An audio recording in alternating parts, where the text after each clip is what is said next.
साम टीव्हीच्या या investigation report नंतर वळूया पुढच्या बातमीकडे। मुंबईतून बातमी आहे। नियोजन विभागाचे कक्ष अधिकारी विलास लाड याच्यावर आता रामकिसन शिंदे यांनी 6 लाखांची लाच मागितल्याचा आरोप झालेला आहे।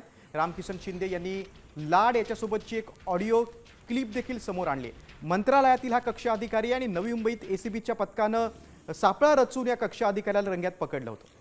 या ऑडिओ क्लिपमध्ये 15,000 कोटींच्या कुंभमेळ्यातील 500 कोटींचे टेंडर्स मिळवल्याचा आणि मंत्र्यांशी जवळीक असल्याचा दावा लाड यांनी केलाय। तर लाचलुचपत प्रतिबंधक विभागात या प्रकरणी आता तक्रार दाखल झाली। नॉर्मल कॉलवरती बोलत आहे।